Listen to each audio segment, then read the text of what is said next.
So for the past number of years, I have been using a special plan I've come up with in recent times where I go ahead and had all these ideas for my stories. And one of the stories that involves it is essentially talking about past stuff that happened that no one's seen yet. And I was thinking to myself, would I really like to do the exposition dump and then never show it? I'm like, I would probably do flashbacks. I get that, but there's always that. Well, how would it feel if people saw it as supplementary material, like major stuff that happened in these supplement stories and everything?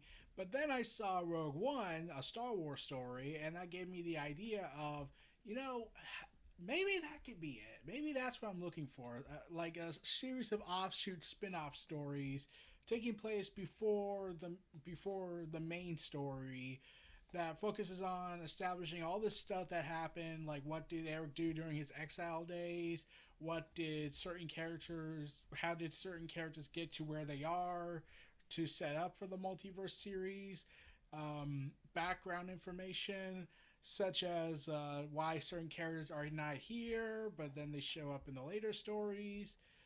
But yeah, and then I saw DC announce the DC Black Label Initiative, which is basically telling out of continuity stories to basically let authors do whatever the hell they want, which is essentially Elseworld stories, but they don't want to call it Elseworld stories for some reason, and labeling a black label in order to give it a mature rating, even though they could just give you an explicit warning label.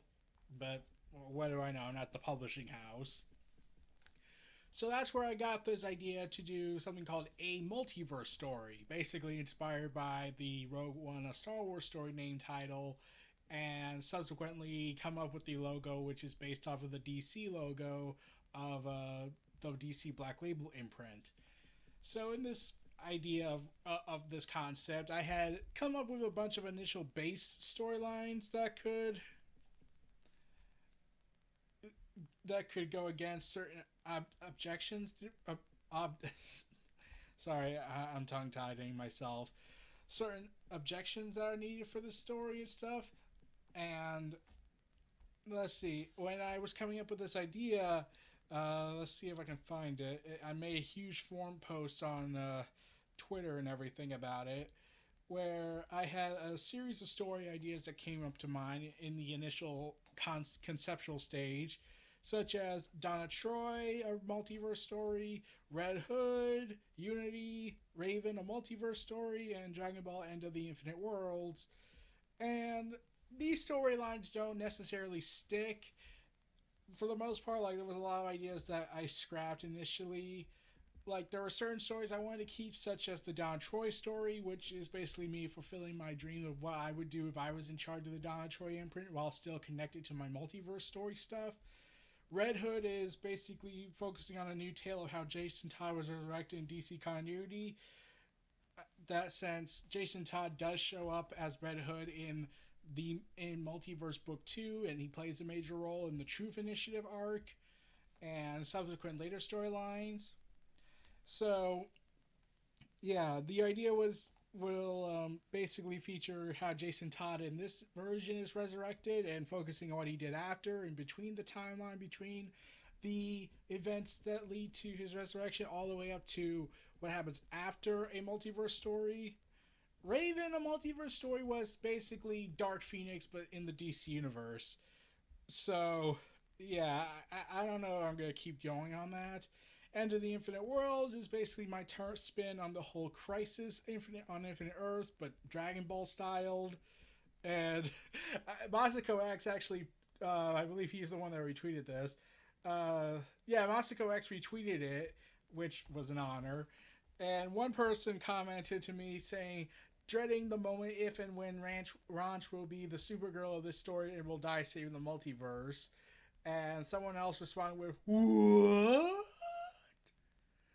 And yeah, that got the most amount of attention by people because I'm pretty sure they were excited for this idea. I don't know if it's still happening. Sorry to disappoint you to those who saw it.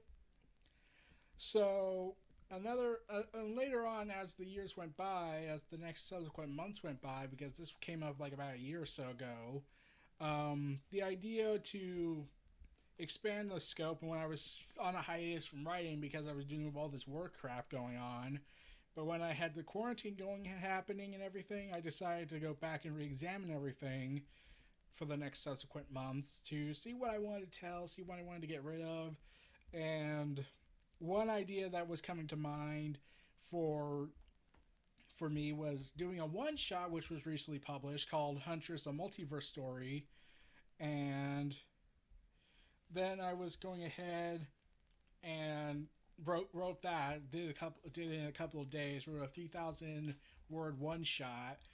Got some help on that end, especially for the action scenes. And finally, I got what I wanted with this. I got some attention with it, and I got some good reviews on it. But yeah, that's to set up my reimagining of the Huntress character, Helena Bertinelli, and mixing her with the Young Justice continuity from the TV show. So that I managed to get that. I got that objective fulfilled. And then I wanted to go back and work on Donna Troy and focus on her story and where she leads up to this. And that leads into other stories I came up with, but I didn't have time to write them. So then I started thinking, like, I could do what DC's doing with the Black Label imprint, have a bunch of writers help me out with this. Like, I serve as the continuity director, basically, and they go ahead and write the stories. I give them the ideas and guidelines, what to do and what to not do with it. And that led to some ideas I got generated in a couple of matter of days, honestly. One being a Huntress the Question crossover story called that I initially wanted to call Identity Crisis, but I'm not sure if that's going to be the name still. Another story being in development is the Flash Manhattan War, which is essentially the story that explains where's Dr. Manhattan since he exists, and this also ties into a very later story in the Crisis Saga in the Multiverse series called Manhattan, a 12, and basically tributing to Watchmen and Doomsday Clock is going to be a 12 chapter epic. And that helps explain where's Dr. Manhattan all this and when does he come back. Like, he doesn't show up in the Multiverse story until like the end of book 4, which will be explained later down the road. But yeah, and this also would help explain what happened to Wally West after, he got zapped at the end of season 2 of Young Justice, and what happened to him afterwards. Then I came up with some other ideas like Starfire and Nightwing story, where I wanted to introduce Starfire, which would lead to a very different version of season 3 of Young Justice Outsiders. And I actually have a buddy of mine going ahead and writing that story at the moment. I've been helping him out on occasion, and he came up with the name Love and Omens, and I came up with a multiverse story subtitle, and I'm giving him credit on that. So points there.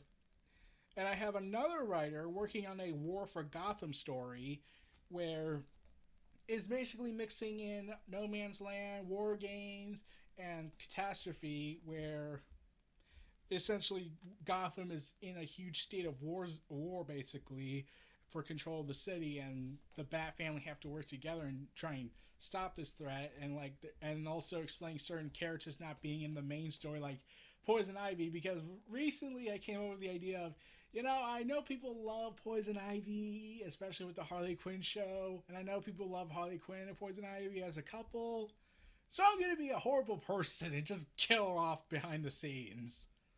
So yeah, I came up with the idea of, hey, let's kill off Poison Ivy to use as a storyline for Harley Quinn and how she'll try and get her back, but the road is long and hard in that. In fact, I don't think she comes back until book 3. So that's a long ways away. It's certainly a struggle for her to get to that point. But yeah, it's going to be a very fun tale in my opinion. And I didn't want to do this initially. I got the idea from the Harley Quinn show to kill Poison Ivy off, but this time there's no resurrection thing that happens. So yeah, I'm pretty sure people will be pissed off by that. Sometimes I am evil. And then other storylines were being considered, and one storyline I wanted to cook up was basically the prequel to end all prequels in the multiverse stories. because this focuses on the origin. Because I have been avoiding this topic, I plan to talk about them, but once I get more ideas developed. But one of the ideas is called the Universalists, and I want to make a prequel story that sets everything up and sets things in motion about their origins, their involvement with the multiverse stuff, and how and why they don't show up, and how they set the course for a lot of big events to occur, and how they met the future Emperor Eric, and all this catastrophe that would lay down because of their actions, and all this nonsense that goes down. But to see that this idea was stemming and building for me, I was just loving every moment of it because I was just getting a flood of new creative ideas to do with this. And they would also feature basically I wanted to do the Marvel Stinger credit thing where they show a connection to how Eric is involved in all this stuff, because initially when a multiverse story was starting out, it was basically a set of prequel stories that focus on solely on what Eric was doing during the time of his exile days, where he was building up his empire and building up forces to prepare for the great invasion he had in mind.